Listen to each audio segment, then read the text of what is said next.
Boa tarde a todos os nossos amigos 60 a mais aí do Instituto Pró Pessoa Idosa Maria de Nazaré Oliveira Guzmão, ao clã da família Guzmão. Esse é o 18º vídeo que a gente está gravando de uma série histórica, né? Contando sobre a minha vida desde os 9 anos de idade até os 70 anos de idade, quando deverá ocorrer, se Deus o permitir, no próximo sábado, dia 30. E para hoje abordar dois assuntos assim que são extremamente importantes para quem está chegando à idade dos 70 anos como eu, né? São assuntos normalmente que são polêmicos, mas que é a pura realidade do dia a dia. Para mim não tem nenhum problema abordar qualquer tipo de assunto. Esse assunto que nós vamos abordar hoje é um assunto pertinente a todas as pessoas que, se Deus permitir, chegar à meia idade, né? Então, vamos começar com o primeiro assunto, que é sobre a questão patrimonial e financeira. Aonde ela vai nos levar, né? Se nós tivéssemos uma bola de cristal lá no início da vida da gente, e olha, isso vale muito mais para o clã da família Guzmão de jovens, porque se Deus o permitir, vocês chegarem à minha idade, vão sentir e vão talvez lembrar deste vídeo em que vocês possam dizer assim, olha, tinha uma pessoa na família Guzmão que realmente falava sobre isso. Se nós tivéssemos essa bolinha de cristal, bem pequenininha que fosse, nós planejaríamos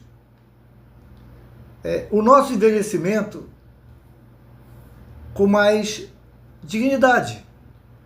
Sem que você pudesse, logicamente, deixar de faltar no seio da sua família tudo o que é necessário ali para você criar os seus filhos.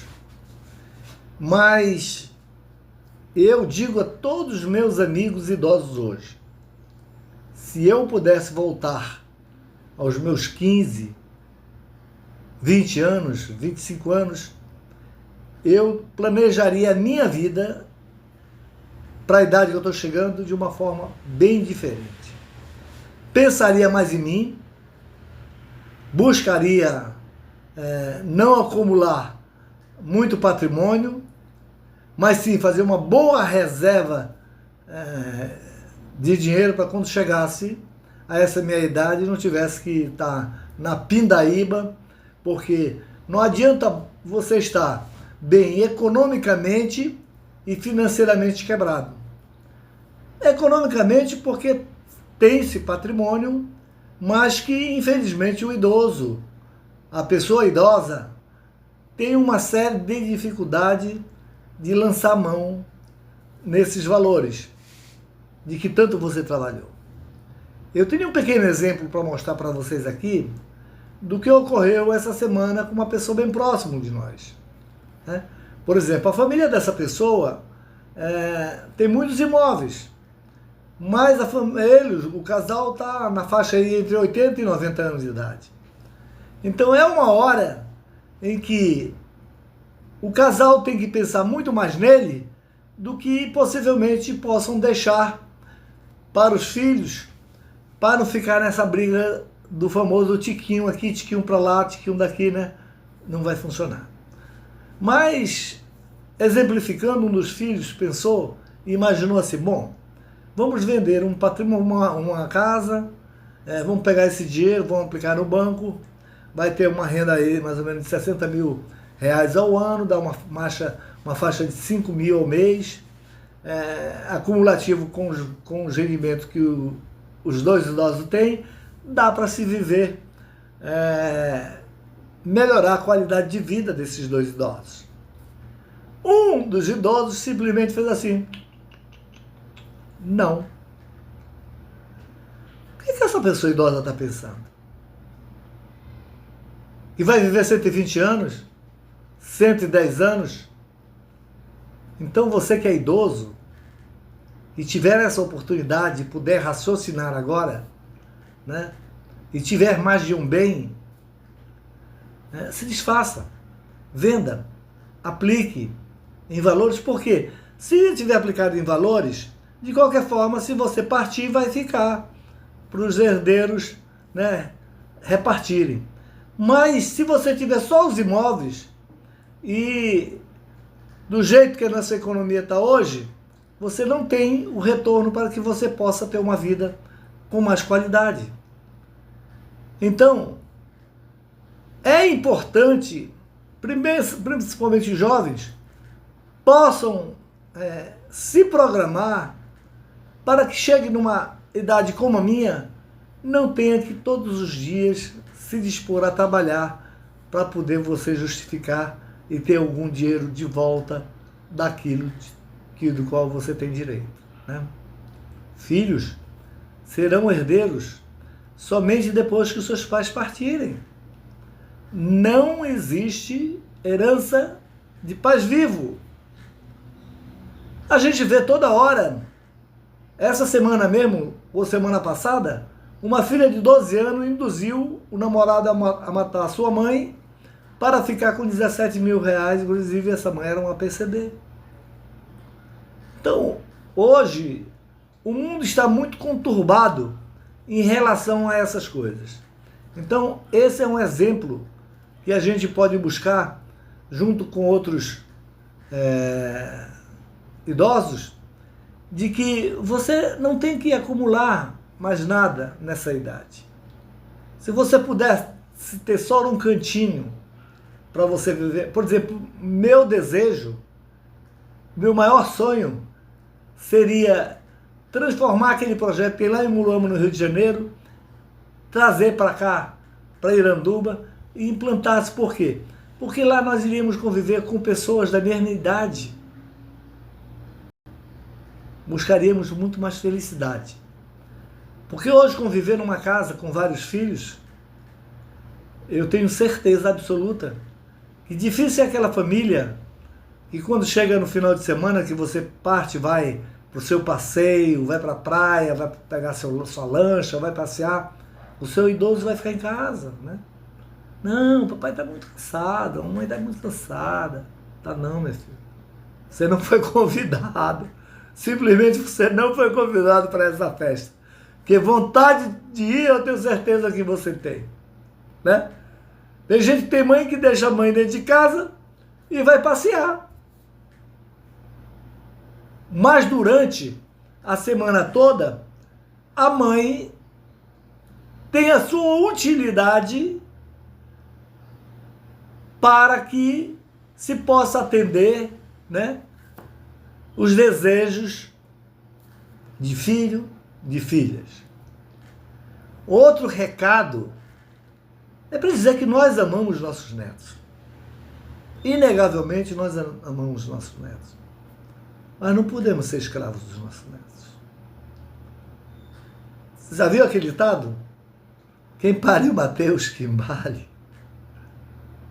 Pois é. Nossa missão nós já cumprimos como pai e como mãe. Cada qual que tome conta do seu filho. A vovó tem que ter o sábado e o domingo para ela passear, para ir para o shopping, conversar com as amigas. Vovó não tem que estar tomando conta de neto, não. Vovó não tem que estar tomando conta de neto, de neta, ou o que quer que seja. A vovó tem que estar passeando, o vovô tem que estar passeando, tem que estar usando daquilo tudo que fez durante a sua vida, né? Muito legal, os pais sabem sair para passear, mas deixa na mão da vovó.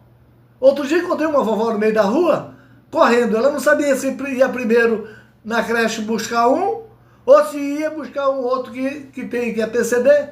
E ela estava debaixo daquele sol imenso, e eu assistindo aquilo. Meu Deus do céu, o que nós, idosos, estamos fazendo com nossas vidas? Se tornando escravo, né, desses compromissos que não são nossos. Os nossos filhos nós já criamos. Então fica o recado aqui para o vovô e para a vovó, desse que ainda vai completar 70 anos. Busque os seus recursos que você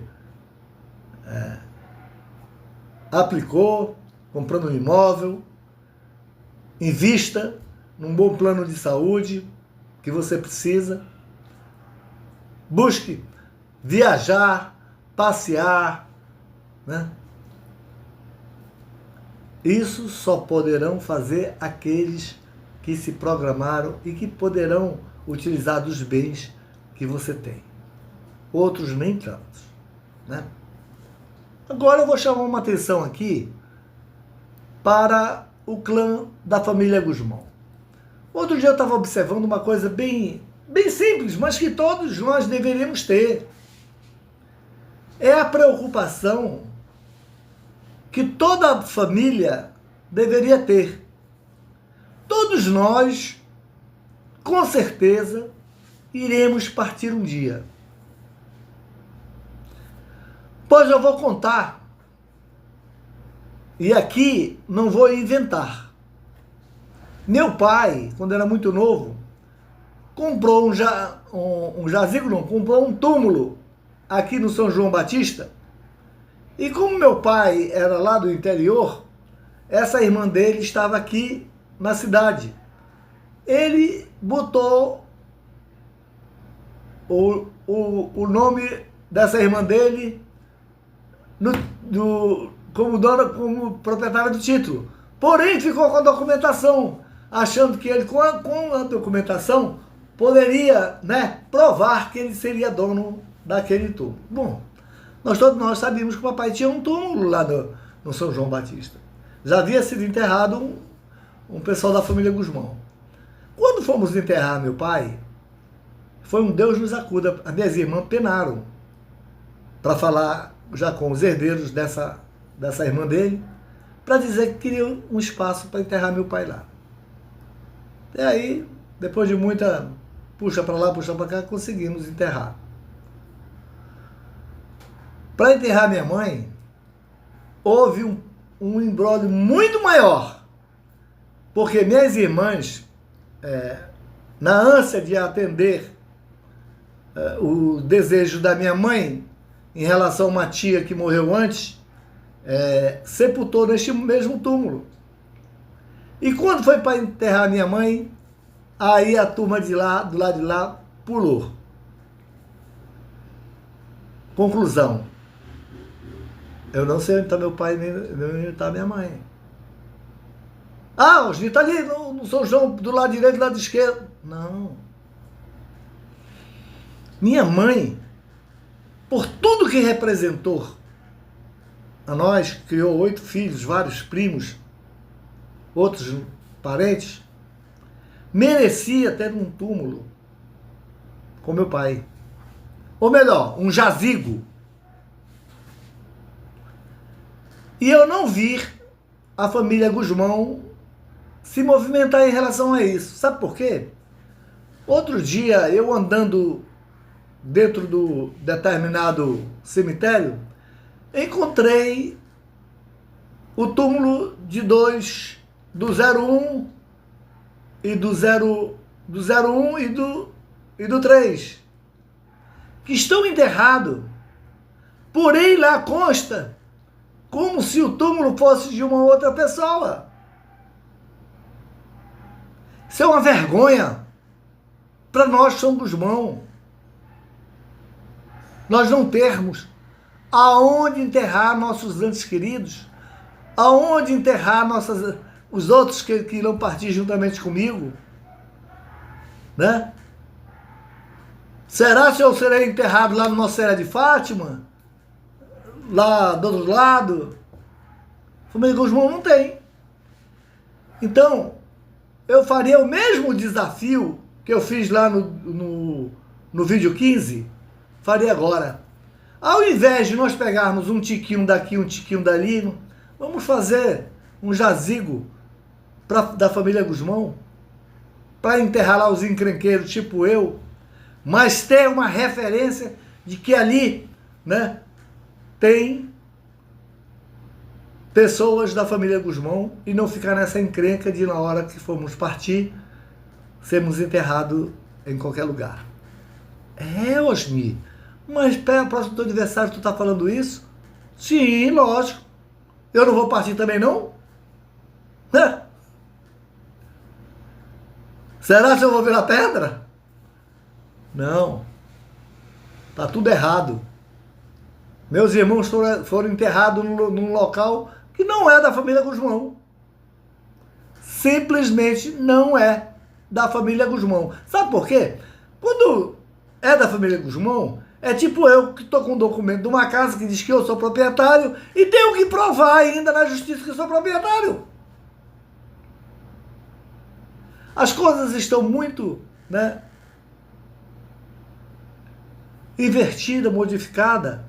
Seus valores se perderam porque não se respeita mais aquilo que é de mais sagrado, que é respeitar a propriedade daquela pessoa. Meu pai sempre dizia o seguinte, e isso é verdade.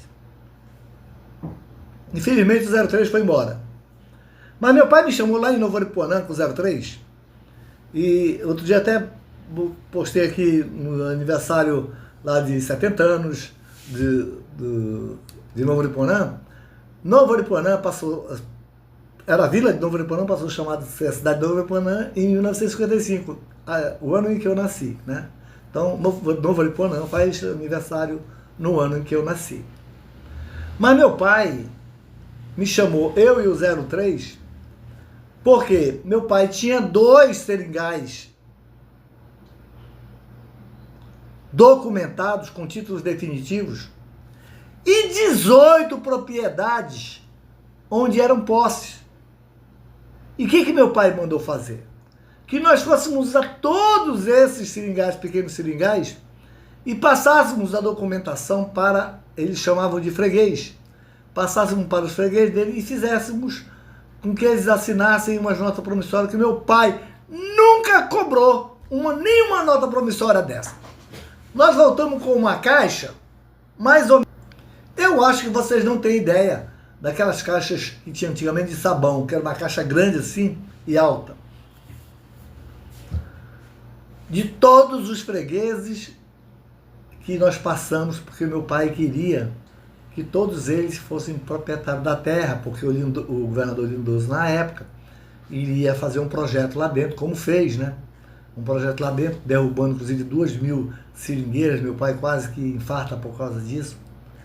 Mas, e ele disse, e uma coisa que eu nunca esqueço na minha vida, meu filho, o ouro se derrete, rouba-se derrete.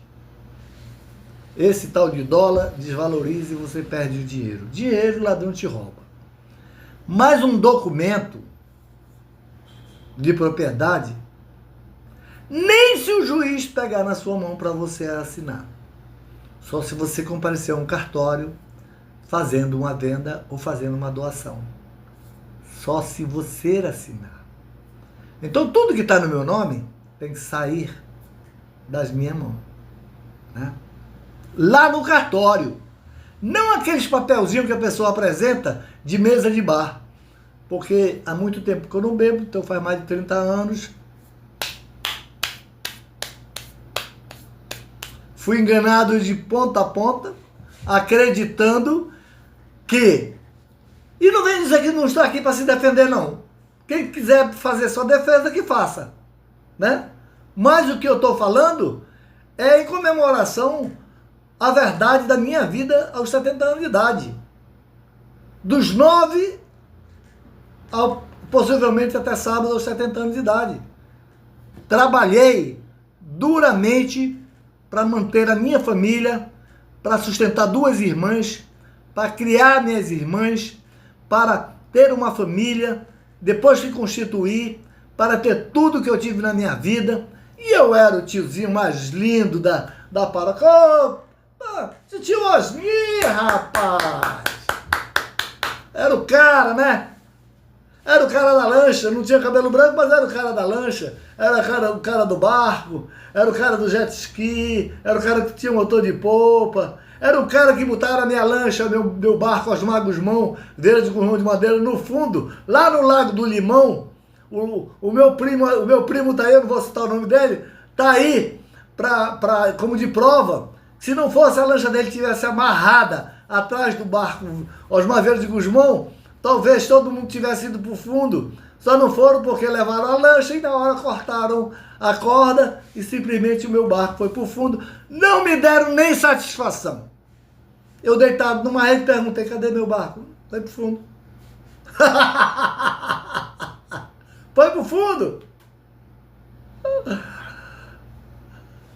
Outro dia eu fiz um vídeo aqui do palhacinho, né? Que palhaço sou eu?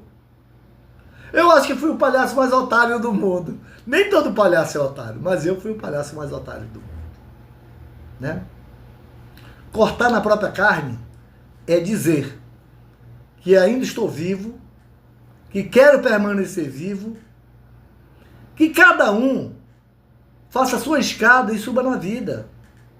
Seu próprio trabalho, eu não preciso de escada nenhuma para subir mais. Eu já subi todas as escadas da vida. Eu sou uma pessoa que posso sentar numa rodada e contar a minha parte da minha vida, toda ela, bem vivida e, infelizmente, mal projetada. Mas hoje eu faço um alerta a todos os idosos. Aquele que ainda tiver condições de reparar alguma coisa, que repare. Aos jovens, que sigam o meu exemplo. Curtam a vida. Eu sei que muita gente está bebendo demais aí, mas ó... Eu com 38 anos de idade, eu dei com a venta. E a morte quase que me leva pelo álcool. Fui manchete de jornal como um pequeno empresário encontrado totalmente quebrado e desovado dentro de um varadouro no Tarumã. Mas no dia 5 de dezembro de 2024, eu completei 30 anos sem saber